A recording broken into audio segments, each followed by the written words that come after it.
สารคล้องลายสามสารลายสามนี่ก็ง่ายเนาะเพราะว่าเราใส่ตอกสารเส้นเดียวบ่ได้ใส่หลายเส้นข้ามสามลดสามข้ามสามลดสามอันนี้เป็นสารแบบลายสามธรรมดาลายสารแต่เก่าเนาะพอแต่แม่เขาพาสารมาลายสามอันนี้มันใส่ตอกสารเส้นเดียวเอาสิสารไปเบื้องซ้ายก็ได้สารไปเบื้องขวาก็ได้วนเวียนทางใดก็ถึกหมดอันนี้เรากดตอกสั่งนี่ลงเพื่อว่าเอารูปทรงของก้นคล้องนี่นะอันนี้เราก่อก้นแล้วเนาะเราก่อก้นแบบคล้องหมูก่อก้นคล้องก็ก่อได้หลายแบบหลายวิธีเนาะก็แบบลายสองก็ได้ลายสามก็ได้ลายสองคัดบีลายสามคัดบีก็ได้หมดสารก้นคล้องสารก้นกระมองกระยังก็เฮ็ดคือกันก้นมันนี่เฮาสารลายสามอันนี้เนาะเฮาสารลายสามตอนนี้มันกดบ่อยากลงนะสังเกตว่าเฮากดแหงกดบ่อยากลงเฮาเริ่มสารครั้งแรกใน2-3 รอบครั้งแรกนี่มันกดบ่อยากลงเพราะว่าตอกสั่งมันยังจีบกันอยู่เนาะมันที่ถ้าเฮาสานได้รูปทรงขึ้นมาอีกหน่อยนึงแล้วมันก็สานง่ายที่เฮาพยายามสานกดให้มันลงให้มันแจบเนาะถ้าว่ากดบ่ลงบ่แจบนี่มันก็สิบ่งามของเฮาบางครั้งก็จนเจ็บมือเนาะเฮากดแบบนี้จนเจ็บมือหรือว่าเฮาใส่ไม้มาเป็นตัวช่วยมาเอาไม้มากดลงก็ได้เนาะวันนี้บ่อนเฮาต่อตอกเนาะตอกเฮาสุดแล้วเฮาก็ต่อนี่ส่วนของเส้นเก่าอยู่นี้แล้วก็เอาเส้นใหม่สานเข้าไปตามว่างเดิม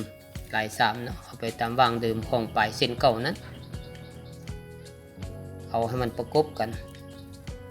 บ่ให้เห็นส่วนเวลาเฮาต่อกันบ่ให้เห็นหลังจากเฮาเอาส้นต่อประกบใส่กันแล้วเฮาก็สานต่อไปเลยสานลายสามคือเก่าเนาะตอนนี้เฮาต้องในยะตอกสั่งหันออกเนาะทางแคมบนแจบนมุมบนแจมันนี่เฮาต้องจัดให้มันเสมอกันนะ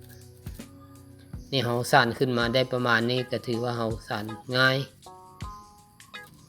ตอกสั่งมันห่างตัวแล้วนะก็สานง่ายลายสามข้ามสามลอดสามไปเลยบ่ให้หลงเนาะสานแบบนี้ไปจนสุดนี่มันขึ้นมาได้ซ้ำนี้เฮาก็กอมตอกสั่งนั้นลงกดตอกสั่งนั้นลงให้มันจ้อมเข้าเฮาสิเอาคอคล้องเลยเนาะเฮาสิเอาคอคล้องแล้วเฮาต้องกดตอกสั่งลงให้มันจ้อมเข้าเพื่อให้มันได้คอคล้องนี่เนาะสานก็กดลงมีบางคนเพิ่นกับไผปอก3ฮอดระยะนี้แหละเพิ่นมักไผปอก3เข้าไปแต่ค่อยสิสานลาย3ธรรมดาตอกเส้นเดียวนี้สานไปจนเอาคอมันจนแล้วเนาะถือว่าแล้วหน่วยคล้องนี้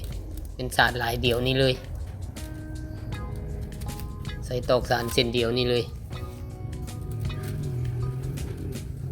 สานเข้าไปจัดลงกดลงเห็นในคอมันจีบแบบนี้เนาะตอนเริ่มเฮาเอาคอแหวออกนี่ถ้าเฮากดบ่ได้เฮาก็หาแนวมาตึงเนาะเอาคกเอาหยังมาตึงออกให้มันกว้างก่อนเนาะหรือว่าเฮาสิใส่มือกดแบบนี้ก็ได้เนาะลาย3คือเก่าเนาะข้าม3ลอด3ไปแต่ว่าใส่มือเฮากดตอกให้มันแหวออกเฮ็ดให้เป็นปากคล้องเนาะเฮ็ดให้มันแหวออกแบบนี้สานไปนำกดไปนำ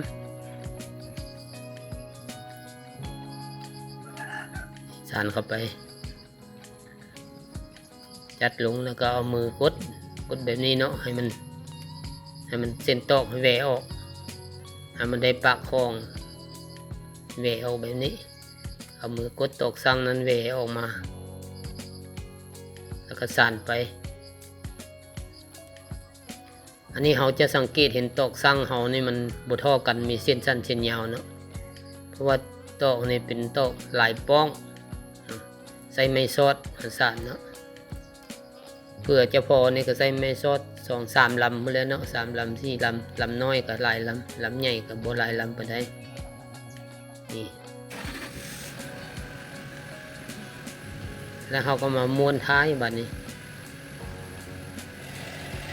การม้วนนี่ก็ม้วนเน็บธรรมดาก็จะม้วนบาเส้นเนาะบ่ได้ม้วนทุกเส้นม้วนบาเส้น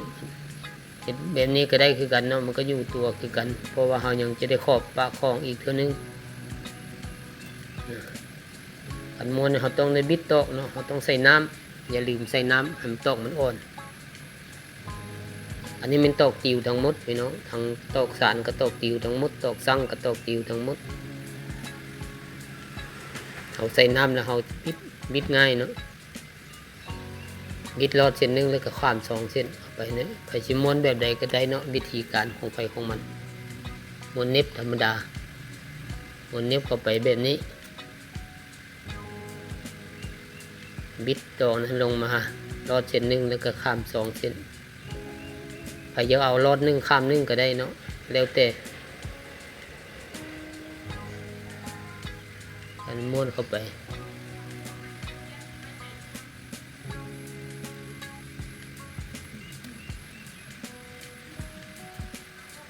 นี่ม้วนเข้าไปแบบนี้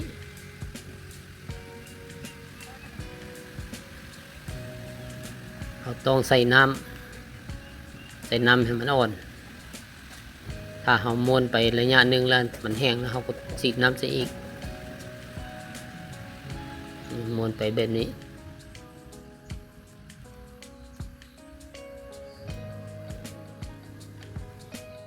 ได้ประมาณนี้พี่น้อง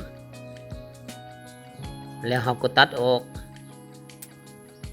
ส่วนตอกที่มันเหลือเราตัดออก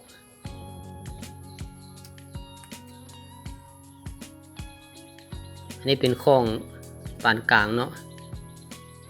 บ่ใหญ่บ่น้อยปานกลาง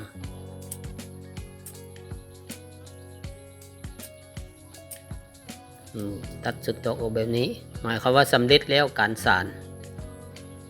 ขั้นตอนต่อไปก็มีแต่เราไปใส่ตีนมันเนาะเสร็จจังมังใส่ข้างมันใส่ตีนมันแล้วก็เฮ็ดหูเอาเฮ็ดหูแล้วก็เฮ็ดงาสานงามาใส่ประมาณนี้ก็จะสำเร็จแล้วนี่พร้อมใช้งานแล้วพี่น้องของหลาย3ธรรมดา